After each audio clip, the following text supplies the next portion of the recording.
Good morning to everyone in Washington and good afternoon to our audience watching in Turkey, Africa, and anywhere, just across the globe. My name is Defne Arslan, Senior Director of the Atlantic Council Turkey program. It is my pleasure to welcome you all to our virtual event, A Strategic Horizon, US, Turkey, and Africa, a joint effort of the Council's Turkey program and Africa Center. Though this discussion we will explore how Turkish-American partnership can unlock commercial opportunities for the development, prosperity, and security of Africa. Turkey's growing engagement across Africa over the past 2 decades has established a distinctive model of partnership built on diplomatic presence, trade relationship, and investments in human development. This approach has created bilateral connections that recognize African priorities and encourages close cooperation. For the United States, this presents a significant strategic opportunity both for security and business. Turkish-American cooperation in Africa has a big potential to unlock new pathways for American foreign policy and business interests in the region. Together, the United States and Turkey are uniquely positioned to offer comprehensive solutions for some of Africa's most pressing challenges, from conflict resolution and energy security to sustainable economic development. The partnership can leverage American resources and expertise alongside Turkey's on-the-ground experience and presence. With this opportunity, I would like to thank Africa Center team and my friend and colleague Ambassador Ramayade for a great cooperation for this. Without further ado, I'm pleased to give the floor to Aubrey Hurby, a senior advisor to Atlantic Council's African Center, to introduce our panelists and kick off this important discussion. Aubrey, over to you. Thank you. Thank you, Defna. And it's an important topic we're tackling today because of the large standing infrastructure financing gap in African markets. We have been at the Africa Center writing for 2 decades now almost on how to fill that financing gap. And Turkish companies are playing a huge role. So digging into how Turkish companies are expanding and investing in the continent and what that means for potential US collaboration is exciting today.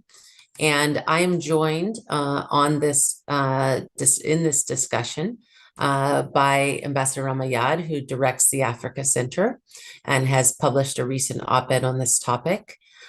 Serge Nawaj, the founder of Proxima Law, coming to us from Kinshasa, and Mustafa Aksoy, the executive chairman and CIO of Lydia Medencilik. And so welcome all of you today. Really appreciate you taking the time. And maybe, Rama, we can start with you. Give us a picture of Turkish engagement on the continent. We know that it's increased dramatically both on the trade and investment front for the last 20 years. I mean, going in the investment space from something like 50 million 20 plus years ago to 10 billion last year. So what's driving this and what does it look like? Thank you, Aubrey, and good morning, everyone. So Turkey has built a deep, visible economic footprint across the African continent with large-scale construction, airports, hospitals, stadiums by major firms. You also have Turkish Airlines connecting many African city capitals. You can observe that Turkey, it's not only infrastructure, it's also soft power and development projects with TICA, such as schools, of course, vocational centers, and like you said, a growing trade and investment level. Turkish exports to Africa rose into the tens of billions. Some statistics mention in 2024, $15 to $19 billion. The visibility comes also from President Erdogan himself's commitments He believes in the future of and the present of the African continent, and paid official visits to 30 African countries, which is a lot. 44 Turkish embassies are on the continent, which is a lot too. You have, which is interesting to look into, is maybe some countries are more important in this Turkish map than others, like Somalia, for example, with the largest Turkish military base. You have also in Senegal, when you land in Dakar, from the airport to downtown, you can see all over the ride major sports infrastructures such as the Abdoulaye Wade Stadium or the Dakar Arena, and further you have the Cap des Biches power plant. So it's not only China that is building infrastructure in Africa. And last example about Senegal, this summer, in the first 10 days of August, we observed that Ousmane Sonko, the Prime Minister of Senegal, made a trip to Turkey. President Erdogan will do the same in a few weeks in Senegal, but others came too, like Brice Clotaire Ngemba, the president of Gabon, or Anatole Collinet Makosso, the Prime Minister of Congo. Yeah, the engagement is quite broad and has rapidly increased. And what's been interesting to me is that often in Washington, there's a conversation about US companies trying to compete in infrastructure in African markets, but really those that are competing for the projects are Turkish. Maybe, Mustafa, we can come to you and you can tell us a little bit about your firm's footprint on the continent and what sectors are of most interest to your company, but also Turkish companies writ large. Thank you, Aubrey. It's a pleasure to be on this panel. So I would like to start with some statistics about Africa for the audience. Africa is not just, of course, one country. It's 54 countries with 1.5 billion population. And it is the highest population growth in the world, with 2.5 versus 1% globally. And the median age is like 20 and versus 30 globally, and 49 in Japan, 47 in Germany, and 33 in Turkey. So Turkey is in the middle. So it is like less than 50% urban. It will reach to 60% by 2050. It's a huge resource and market, resource now and market in the future. So there are top 5 countries like Nigeria, Ethiopia, Egypt, DRC, Tanzania. These 5 countries make up like 45% of the population of Africa. But there is of course, infrastructure and development gap for the continent. And there are many players, of course, African companies itself, US, Europe, China, India. These are all players and competing for the resources and for the growth of future growth of Africa. So India is strong historically from the east to the south, and US is actually strategically in Africa, but very small in size. China has been investing and present on the continent more than 20 years now. So and Europe, of course, with its colonial past, it's quite strong with ties in many countries. So there is a big competition on the market. And Turkey is coming as a new player to the continent. Turkish companies have been expanding outside of Turkey in the past 50 years, and the African expansion actually started early 1970s, 1972, with contracts in Libya and beyond. But for many years, it stayed on the northern part of Africa. But in the past 15, 20 years, Turkish companies started expanding into sub-Saharan Africa. So as Ambassador said, Turkish Airlines is facilitating that access, because they're reaching out to 50 cities in 40 countries now, Turkish Airlines. And Turkish state opened 44 embassies on the continent. So Turkey is present, and the relationship on the economic side is actually developing beyond contract and EPC to trade, mining, defense, energy, and manufacturing. So there are very good examples. Turkish state is also active. Turkish state companies also exploring gold, oil, and gas in some countries in Africa. And but on the private sector, it's a high activity. One company actually providing with their ships power to some African countries. Yeah, car power ship. Exactly. One company is producing gold in West Africa. A Turkish fisherman is really have large operations in Mauritania and Senegal. Some companies are building a steel plant, and I heard one company, investing into cocoa and sugar in Ivory Coast. So it's really expanding into geographically and also sector-wise. Our group, Çolak side, I'm representing Çolak, and we are active in 5 sectors in Çolak, and our 4 sectors are actually heavily investing and being active on the continent. Çolak Energy is building the second power plant in Libya, and we are building the biggest power plant on western side of Africa in Senegal, 300 megawatts, Cap de as Ambassador mentioned. And we are also awarded by a power line project in Angola, and we completed one hydro dam project in Malawi with the Japanese financing. So our energy companies building power plants, power lines, and looking into solar and renewable investments on the continent.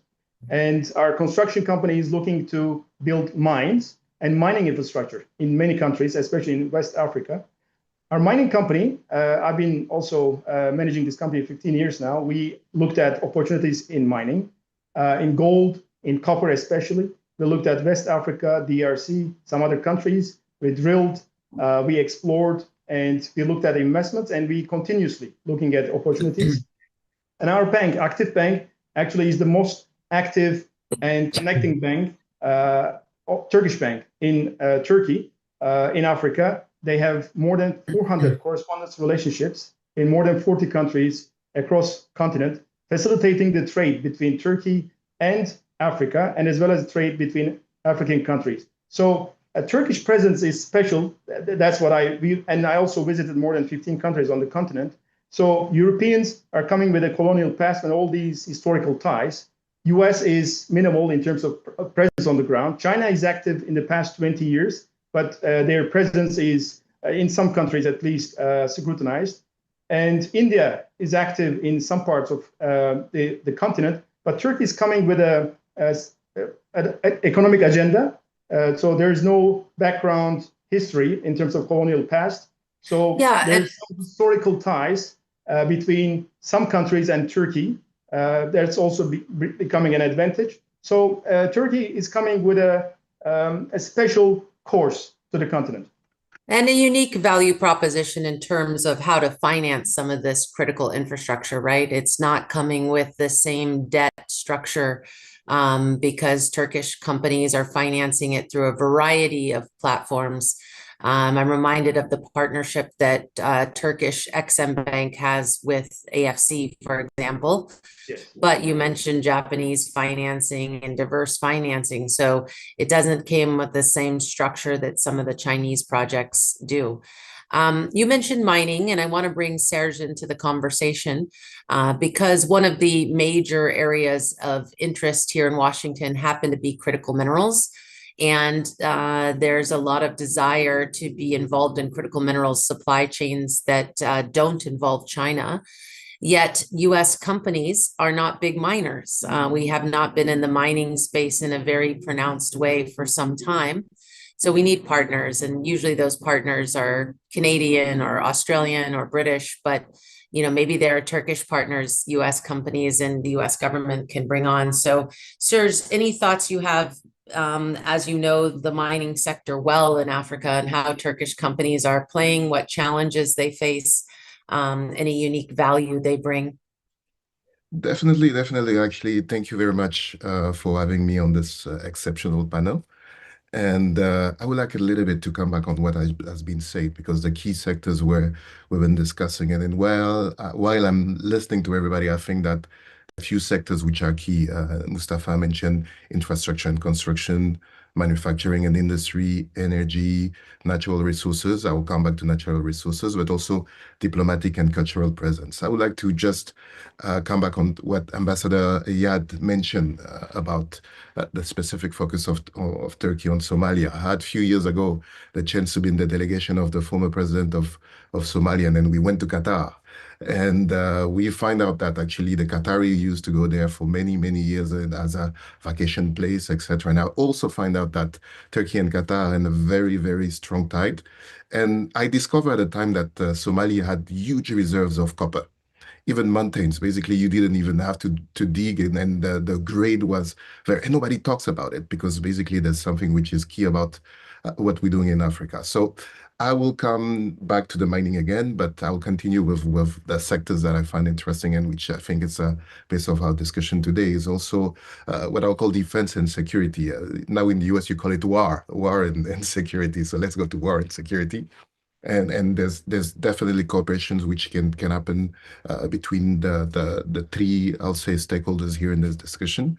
And of course, you mentioned financing in introducing me to come to the discussion right now. And I think structure finance and all the financial tools are very keen in be able to execute what we're creating here and what can be created around the table by putting the I'll say Africa as a whole continent, but with specificities of countries like Mustafa mentioned. Turkey, with what we mentioned, we know exactly where Turkey is standing thanks to the presentation that was made by Mustafa. And also US, and I think I'll leave that to you as well, Aubrey. You know better US and what US can bring, but then I'll come now to Africa and then what we have. I'll finish with mining, but I'll start with infrastructure. We have a deep need of infrastructure, which is very critical. And this even for the mining industry, because we may, for instance, when I talk about Congo, be the second largest exporter of copper. And we don't have all the infrastructure, although we are trying to build the Lobito, we are going in many projects, and I think there's room for investment for everybody. But what is lacking is definitely my last point, which were the financial tools, is this the financing tools basically, and then structure finance, which can be made together. I think there's a huge and very critical opportunity that can be seized by Turkey and the US if they have to work together. It's basically providing new tools in order to enhance the development of those assets. Would it be infrastructure? Would it be mining? Would it be energy or any of this? When it comes to mining, this is where you were mentioning the critical minerals. The problem is exactly the same that I just described for infrastructure. But we had one additional problem is that we know that China has been very active in mining for now several decades. And the new incomers are coming and then they want to have the same opportunities as Chinese. So they're looking at typically assets where there's studies, advanced studies, would it be JORC certified or any other similar standard?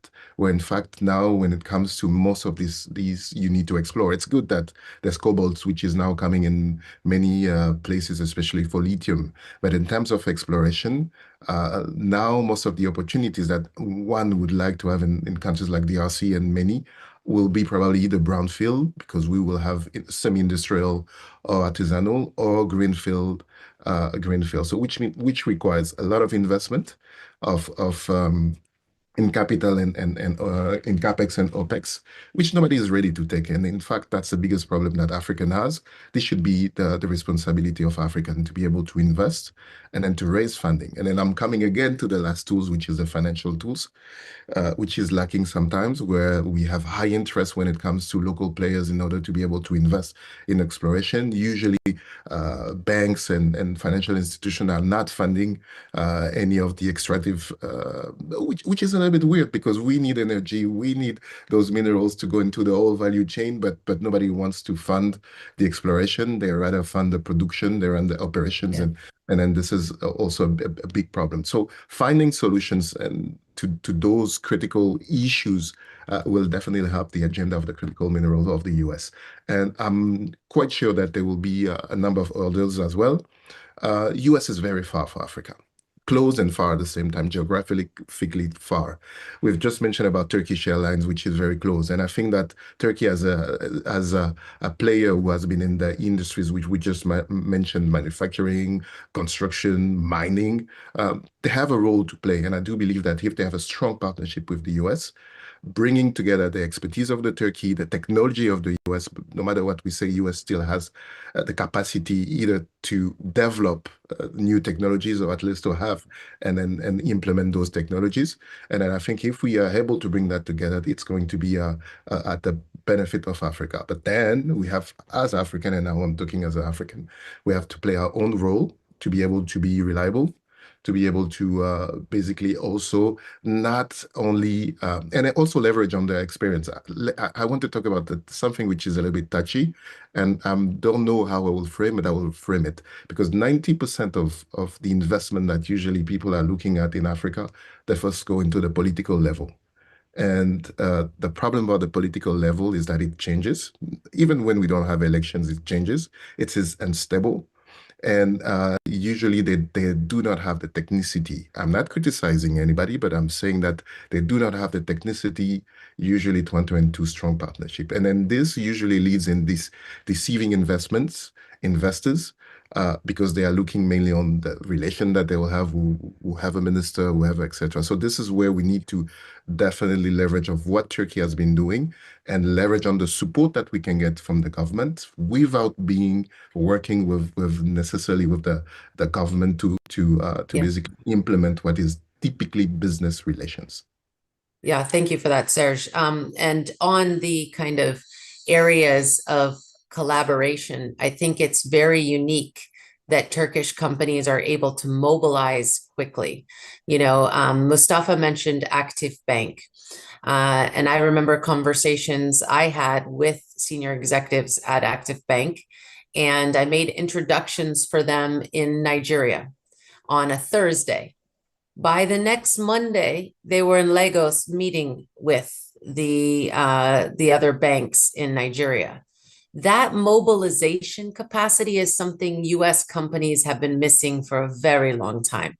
If I made those same introductions for a US entity, they would spend months just trying to settle when the first Zoom call will be, let alone get on the plane and get on the ground and begin to do business. So it's that mobilization capacity that is very unique, that I think helps Turkish companies compete with the Chinese. And then that self-financing capability, meaning the Turkish companies are securing financing from capital markets, from international banks, and they're reducing the dependence on host country debt, which undergirds a lot of the Chinese financing and is limiting on the continent.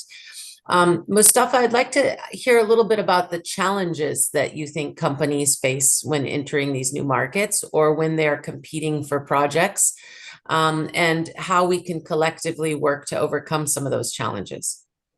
Yeah. So Africa has huge potential, as we decide, huge population and population growth. So population will grow to 4 billion in 2100.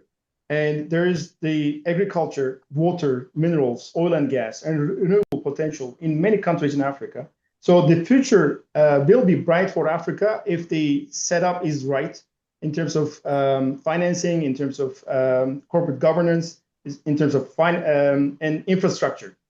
So mineral wealth itself is good, but if you have to unlock this mineral wealth with railways, ports, roads, with all these infrastructure, it takes a lot of time. And in terms of mining, of course, mining takes a lot of time.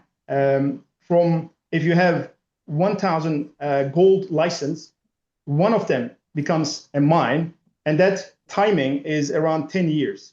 So if you're lucky. So the timing that requires to develop a mine and the life of average African government, I think there is a mismatch, and it's also valid for many countries. So the corporate governance and the security over the mining licenses, I think it's critical, and it also has a huge impact on the financeability of the projects. So what we are doing, and for example, on Çalık side, we are trying to bundle our services, our energy, finance, construction, and mining. If there's a project in Africa, we are approaching as Lydia Mines as an investor or co-investor, and are asking our construction company to build the infrastructure and to build the mine and to operate the mine. And we are inviting our energy company to build the energy infrastructure, because all these mines are remote areas and they have no connection to the grid. They need power solutions with solar, with battery and hybrid solutions. And of course, Active Bank is also critical to connective financing. So first of all, access is important. So Turkish Airlines is flying to many places, and it really opens the gate. And we have the support from the Turkish embassies, and this is also a huge plus. So we need to find the right people and right partners in Africa. That search is critical because to find the right partner and to enter a country with a right partner, I think it's a very good application, and they have many good success stories around this. And of course, financing is a critical issue. Most of the countries in Africa, they have limited financing capacity. We have to bring, I think we turned into EPCF. So EPC, engineering, procurement, and construction. We have to add financing in Africa. Yeah. We are bringing financing from Japan, from Europe, from US, and from Turkey. So this we have to connect. As you mentioned, African Finance Corporation is a very nice corporation for multilateral agency for Africa.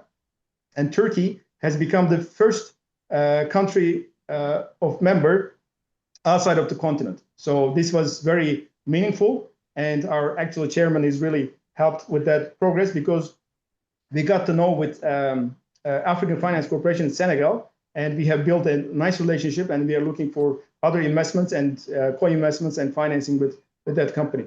So the access to finance and the infrastructure development and finding the right partners, I think these are the key success areas for Africa. Yep. So Serge, I want to bring you back in on the question of local partners, and then Rama will come back on overall positioning of Turkey in the geopolitical situation. Yeah, I don't know if there's a specific questions, but I think there are a few things which we need to take care when it comes to local partners. Basically, the cultural issues. There's a number of cultural issues that I mentioned, including this one, which was related to politics. It's easier for me to speak in French with somebody who's coming from France or somewhere else than to speak to somebody, even now, because I'm working 90% of my work is in English, but my natural language is French. So naturally, I'll go to a Francophone country. And if you look at also some of the investments that we've been talking about, Turkey or even Turkish investment, you'll see that they will also look at Muslim countries because there's a predominance of the religion, and they will go where they are. So there's a deep importance of the cultural side and also the religion side, and how we can definitely overcome those critical issues. On our side as African, we need also to be a little bit all at the same level of competency, etc. The key that we have, which is completely complex, is that you may find the right partner, but you will not find, he may not have the right human resources to support the development that we have. And that is why we don't see many big, at least in Francophone Africa, not all Francophone Africa, I would put Senegal apart and other countries, but countries like Congo, we have a deep issue in terms of finding the right human resources, including for what I do is in a law firm, including for everything that I do. It in such a way that it has been an opportunity for me, because now actually I sit in our own construction companies, our own different groups, and then we won a number of road projects. We're doing mining services. We have big contract now with my local mining companies, leveraging on the local content regulations. So I'll say that we can get this success story. So what we're doing now, for instance, and I'm telling you, it's something that I'm setting up now, is basically an outsourcing, because I see in every issue and opportunity. Every challenge and opportunity is now to set up an outsourcing company to find the right human resources, because it's good to have the opportunities, but when you don't have the right human resources, you will go nowhere. And in fact, I'll say most of the partnership that you'll see will be the main issue that they'll find will not be the opportunity, but will be the human resources around that, so the local partners. So there are a few things that on the African side that we need to work on. It's basically creating this infrastructure where it's not going to be family, where it's not going to be people that we trust for what we'll consider as a loyalty, etc., but it's going to be based on performance and based on that. We've been been discussing that for many years, many time in many other countries. And then I am very happy to see what is happening with the artificial intelligence, because it gives new tools, it gives new ways, including in Africa, where I do believe that there will be a leapfrog, and it's going to be much more easier to discuss the same. I will tell you, I did an exercise with the team of lawyers that I have. I said, guys, we'll talk about project finance. I will give you the tools to be used.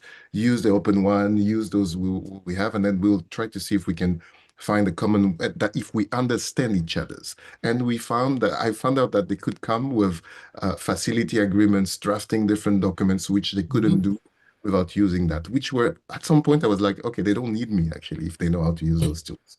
So I do believe that now we have on the table and around the table the right people, when I say the right people, I mean Turkey, for this conversation at Latin Council, what you're putting together, to be able actually to think, and then if not creating the right environment for people to be able to select, to find the partners, to basically go throughout the steps of doing a project. As Mustafa mentioned, a mining project, for instance, when you're lucky, it's 8 years. It can be 22 years, like in the US. We discussed that during the last panel on critical minerals. So during that time, there will be a lot of things which will happen. And we need to be able to see which steps and at which stage a project is, to be able to have the right resources which are needed for the specific challenges that those projects will do. And usually there's one thing that I will say also to investors: they don't listen, because everybody's coming with his own success story. And when I come with my success story, I know what to do. I'll tell you what to do in the country. And when you enter I will say in countries of Africa, you'll find that every country is specific. And when you don't listen, and sometimes we tend to listen to those who shine, come and make a lot of noise, and we don't listen to those who have the right expertise, sometimes even prospective expertise, because they have understood their market and they know where it's going.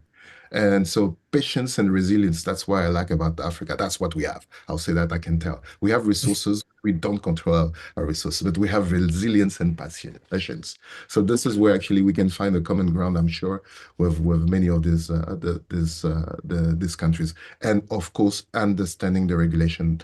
Mustafa mentioned about the stabilities about the mining titles, etc. This is key. And we don't say that enough about Congo, but Congo has probably one of the most stable legal environments when it comes to mining.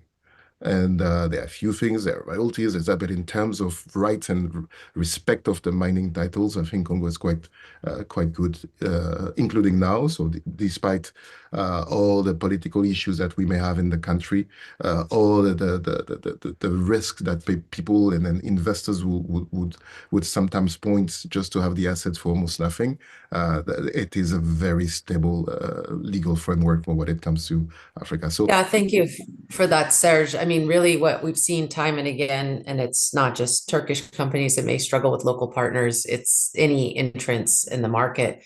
Often they look for, ties to the political decision makers, or they all go to the same firm. And sometimes those are challenges for long-term success. We are talking about how Turkish companies kind of compete. And we just mentioned, all kinds of companies, Chinese, et cetera. So in the geopolitical situation that we find ourselves, particularly in Washington, Rama, would you like to speak a little bit about how Turkey positions itself in relation to the geopolitical tensions and rivalries that are happening globally, but also on the continent, in terms of the BRICS, and how, Turkish can be kind of a third way in between the different polarized options today? This is an important question, Aubrey, because of the very complex geopolitical stage we are facing right now. And Turkey has always been pursuing a strategic autonomy and cultivating ties across BRICS, MENA, Western partners, with the goal to diversify its influence, like India, and avoid over dependence. So its Africa policy is often complementary to Western economic presence, trade, investment, partnership, but they can also compete tactically with other regional powers. The Emirates, for example, is now the first investor in Africa. You have also Saudi Arabia, and of course, China and Russia for influence, ports, security roles. There is a competition there. So Ankara's interest can overlap with South-South cooperation, but Turkey is not formally aligned with BRICS. Western achievements can be interesting for Turkey, because Westerns are focused on development projects, trade links, institutional capacity, and this can help Turkey by stabilizing markets, creating projects Turkish firms can join, and then increasing the value of Ankara's partnerships. But competition for contracts and influence remains real. I'm not sure there is plans or goals from Westerns to formalize a cooperation with Turkish in Africa. I mean, at the institutional level, at the governance level. But this could be an interesting development in a multipolar diplomacy, and this is something that is growing in Africa. The positions are not influenced by ideology anymore. It's not the Cold War anymore, only by commercial interests. And we can see that in many, many countries. So that said, on the other side, Chinese, Russians, Iranians, they can be complementary from time to time on specific projects, but we don't have the same on the other side, and this is maybe something that should be formalized if Westerns want to keep more influence on the African continent. Turkey is aware of the importance of the African market. The African continent is doubling its population. It's building the largest free trade area in the world in terms of country members participating. There is a rising middle class with financial means, but also demands of independence, of sovereignty. And that's also something Turkey will have to face, creating value on the African continent to make the difference with others who don't always create value or jobs in Africa. Yeah, and that speaks to one of our questions from the audience, which is it realistic to think a US-Turkish partnership can compete with China in some way? And I can start on that question just because we've already seen an example of the DFC, the Development Finance Corporation of the US, which, by the way, we will be having an event tomorrow on. So hopefully you can tune in to our DFC event tomorrow. But the DFC has given a loan to a Turkish company for the airport in Sierra Leone. So it's an example where you can use Turkish mobilization and construction capacity to actually build something with US financing. And it's that kind of collaboration, I think, that could be meaningful. But Mustafa and Serge, I would like to hear your views on whether or not this is something that can be systematically created, or is it just one-off here and there? Let me start. So I think it's realistic because the needs are imminent. I think the Western countries and companies have. That's what I see in Africa. As Ambassador said, the needs in Africa is imminent. They need power now. They need infrastructure solutions. They need to build their mines and extract the value, and they need to bring their agriculture products to the ports before they got rotten. So the need is there. If China is approaching these countries with solutions, quick solutions, I think they will not care if it's coming from China or India, from Europe, from Japan. I mean, these countries with all these population and with this baby boom, actually, they need solutions now. I mean, they can't wait for West, to reconcile with their problems and or risks taking issues, go to the continent. So whoever is there, I think that I mean to be on the ground in Africa, I think it's the first place to be. So you have the advantage, and if companies and countries who are present now in the country on the continent now, I think they will have the advantage for the future when Africa becomes a huge market for health, education, telecom, finance, whatever, because the growth is here. So the future is here. So we have to be here. So I think if we can combine the Turkish agility, the Turkish risk-taking approach, the Turkish operation competence on the ground, and with US financing, US policy support, and US technology and equipments, I think it's a powerful, appealing solution to African problems. So then we can, West then can decide on, trying to balance China. Of course, China will be there because they really invested into this continent. They are present. And with people, I've seen mining people in some small towns in Guinea. They just migrated from China. They settled there and they are operating these mines. So they have huge population growth in Africa. They are marrying with Africans and they are just settling in the country. So they are present. And I think it will have future ramifications. We have to take this into account. So I think, and actually to say this, Japan is trying to do the same thing with Turkey. We had similar events and similar summits with Japanese companies who are trying to be on the continent, competing with China, but they don't want to be on the continent physically. So they want to bring finance, equipment, and technology. And we, as for example, Çalık, we have large relationships with Japanese companies, and we are discussing projects to develop with them. And this Malawi hydro dam was financed by JBIC, for example. And Mitsubishi Corporation is our shareholder in Çalık Energy, and we are developing projects with them. So there is competition in that kind of Turkish presence on the ground too, because Japanese are trying to do the same, and US can do the same. I think it's realistic, and US, if they can really come seriously on this with DFC, with US Exim, and with some US banks, and I think it will be huge entry for US to African solutions.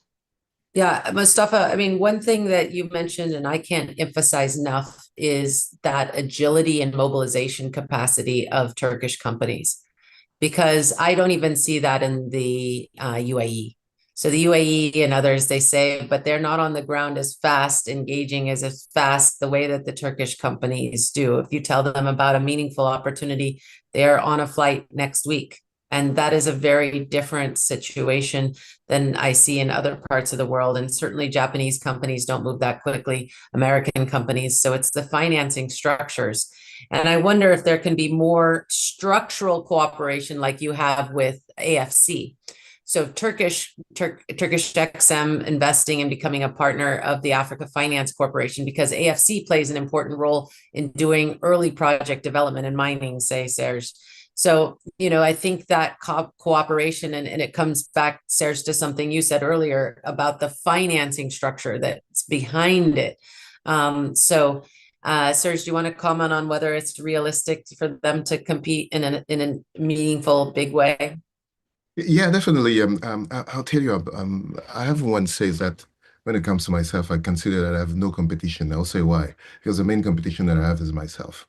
And 90, including investors, they tend to look too much about what China is doing, is not doing, or how to compete China. It's simple. If we want to compete China, we need to look at short, mid, and long term. What are our own interests? And then when we look at our own interests, we can definitely develop the tools, financial, we mentioned that, the strategy. Mustafa has exposed their own strategy, which is basically based on the short, long term, and then the different partnership, and then develop that. So I don't look China as a competitor to politically, it's good to see as a competition, but I don't see. And then when you look in ground, Chinese companies, when it comes to very large projects, they are raising funds in the US. They are raising funds everywhere in the world. So there's no I would say border for how they can structure the financing and how they can definitely fund the large project that they have. And then you see European, for instance, now we've structured a project in Congo, which is an infrastructure project where you have CRBC, which is one of the largest Chinese company, and Tecnovia, a Portuguese company, is working together. So we structured that because there were an interest for the Portuguese to work, and then then to have a consortium with the Chinese, and then they're able now to work, and then we'll see how it comes together, and then it's done. So here the critical part is exactly how can we leverage on success story as the one that Mustafa has described to be able to create something that is going to be structured and then to start developing. Lasting. That's the main point. It's not the Chinese competition. It's because China came with solutions. That's how Mustafa started. So they came with a solution. What is the solution that we're bringing?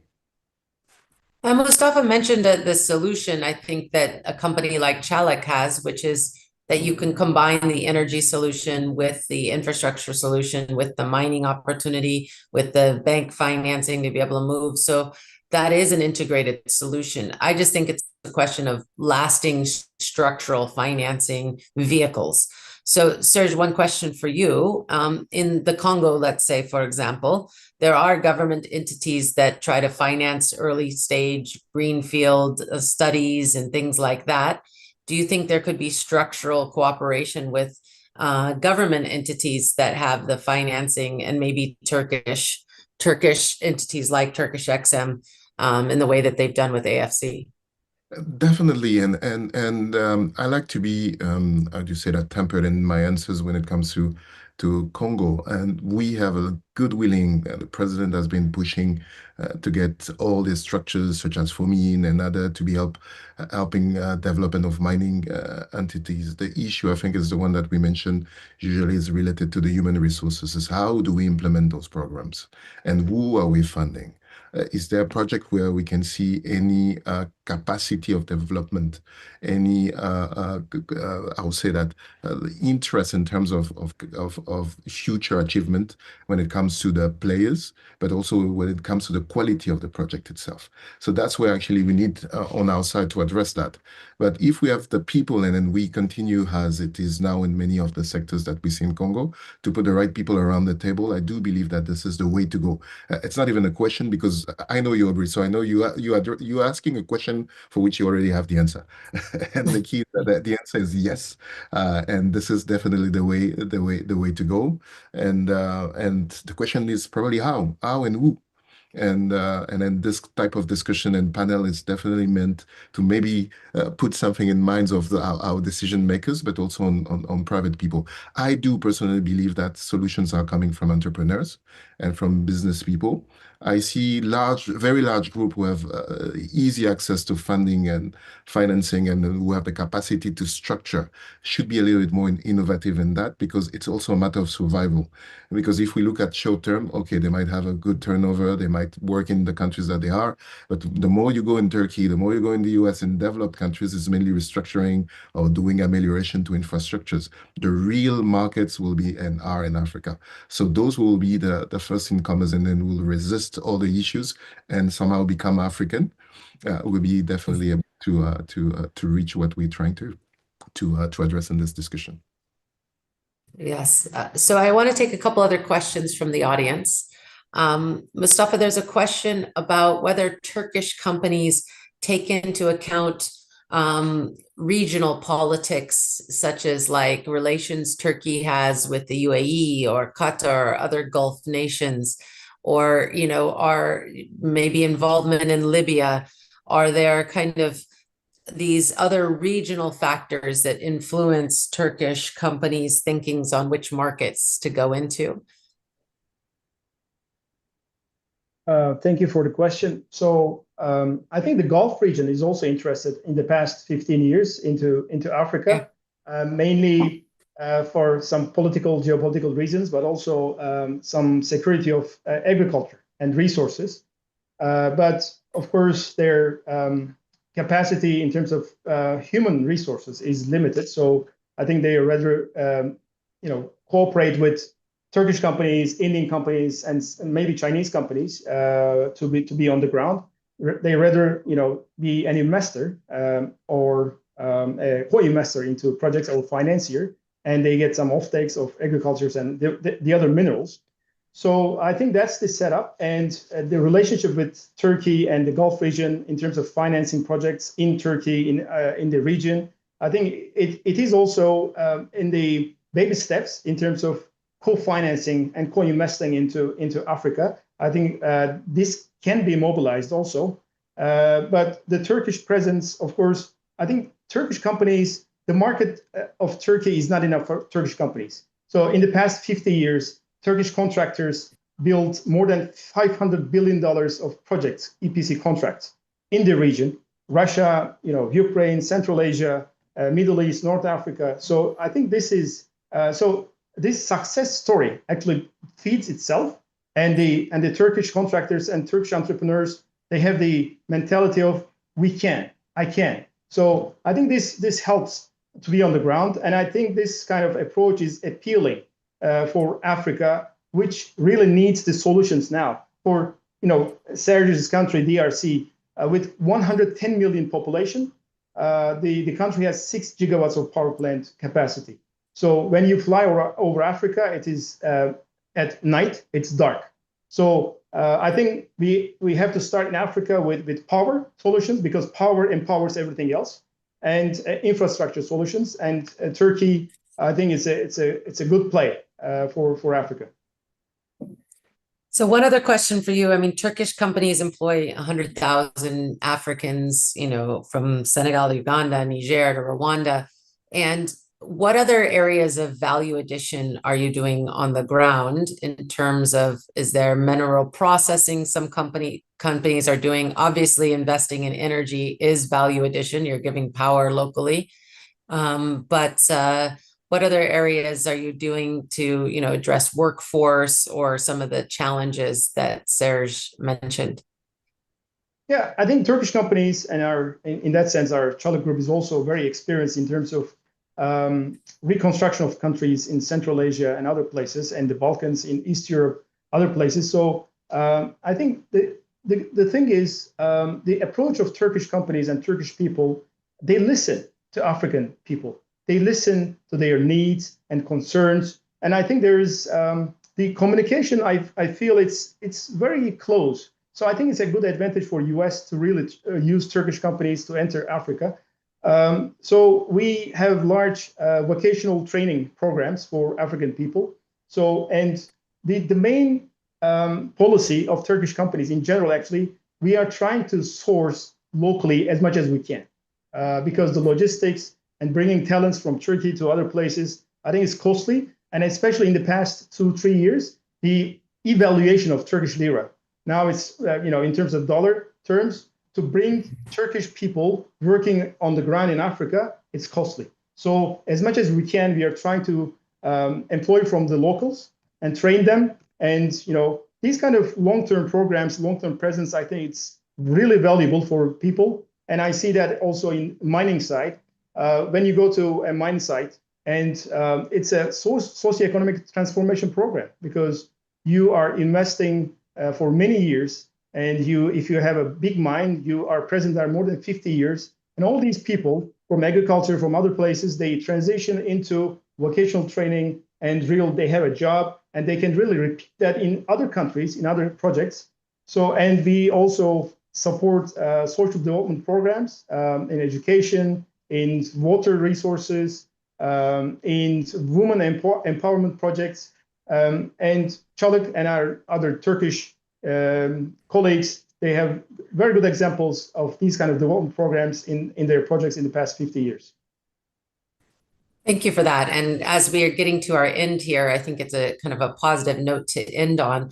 I do want to come to Serge and then to Rama on any last thoughts on this discussion and maybe where we can take it in the future as the Africa Center cooperates with the Turkey Center, just how we can focus our efforts. Serge, to you, and then over to Rama, and then we'll close out our event today.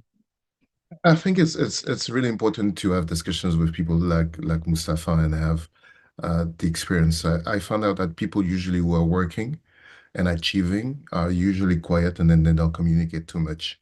And that's what is happening usually and what is happening with Turkish companies. They are quite discreet, but very efficient. And I think we should put a little bit more light without creating too much light, so they're not it's not attracting too much problem for them. But at least we need to be able to understand how actually are those success stories framed, and then to put around the table people can create the proper structure that could help duplicate these success story and at least have a framework which will be efficient to bring solutions to Africa. On the other hand, it's very key and critical for African to basically leverage our capacity of matching the needs of companies, investors of Turkey. And this is something that I've seen throughout the past 10 years. And I see many structured finance, local solutions in terms of funding mining assets, new projects which are coming without any penny coming from anywhere else in the world, only Congo. And then, of course, there's relations that we found with technical relation assistance engineering with Chinese companies, which is key and critical for any development now in mining, at least in the country that I know very well, is Congo and Zambia as well. We have the same story, including South Africa. But the key here I think, is that there's still this language barrier between Turkey and most of the African countries, where we have to use either French, where it is, or English, mainly English, to be able to communicate. And it's not a coincidence why Turkey has been investing a lot in creating educational system in Africa, which basically now will probably lead to a number of human resources that will be able to work closely with Turkey, speaking probably Turkish, but also English. And then it's going to be something very key for the next development, especially if they have the ability to enter into all the knowledge of financial tools that we mentioned today. So what can we do is monitor. It's bring more discussion around the table with this subject, and finally maybe help and assist investors and I'll say African, Turkish, and American, putting the right structure and structuring to be able to be the main point of entry for a number of investments. Yeah, definitely. Africa needs all the partners. African countries need all the partners they can have, right? The lack of infrastructure causes a 2% drag on GDP growth. So just having the infrastructure in place would make GDP overall on the continent increase. So, you need all the partners, and Turkey is an important one. Over to you, Rama, for any last thoughts, and then we'll close the event today. Yeah, thank you, Aubrey. We have talked a lot about business, trade, and infrastructure investment. I want to stress as final thoughts that as everything ends up with politics, that behind all these commercial trends, there is also strong political benefits that are expected from the Turkish engagement into Africa. As you know, Africa, it's 30% of the United Nations votes. So there are diplomatic returns. Chinese have leveraged that strongly in the past, and currently, thanks to Africans, China has been able to go back to the permanent seat at the Security Council at the UN instead of replacing Taiwan. So it's the same with Turkey. The diplomatic support and visibility, it's a return. It means stronger bilateral ties with many Africans, but it means also this has to be translated into positive interactions in multilateral fora. such as the UN General Assembly, of course, but also diplomatic backing. It's also about supporting Ankara's regional global initiatives, and diversify partnerships on key topics. And also, the security part should be mentioned here. There is still this question about Turkey's role in security matters in Africa. Stabilizer, destabilizer. The answers are often mixed. Ankara presents itself as a stabilizing cooperative partner, bringing training, capacity building, maritime security assistance against piracy, for example. But in the meantime, there are military footprints in all these security deals, and there is a high sensitivity in some states where the global competition is very strong. So overall, Turkey is an active security actor, whether that stabilizes or unsettles depends on context and partner responses. But this is something to monitor too, in addition to the commercial and economic ties.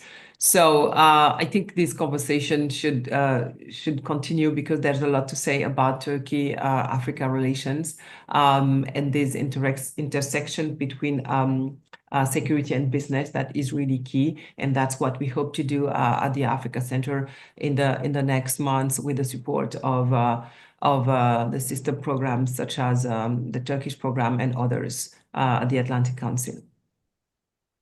Thank you, Rama, and thank you to all of our panelists and guests for joining us today for this robust conversation. Also, I would say join us again tomorrow. We are having an important conversation on the U.S. Development Finance Corporation and the reauthorization process. So we hope to see you there, and potentially many of you in New York for our New York UNGA programming. That will be focused on the energy issue and African energy investments and opportunities and challenges. So thank you again for joining, and thanks to our partners at the Turkey Center for making this happen. And we will see you again soon. Thank you.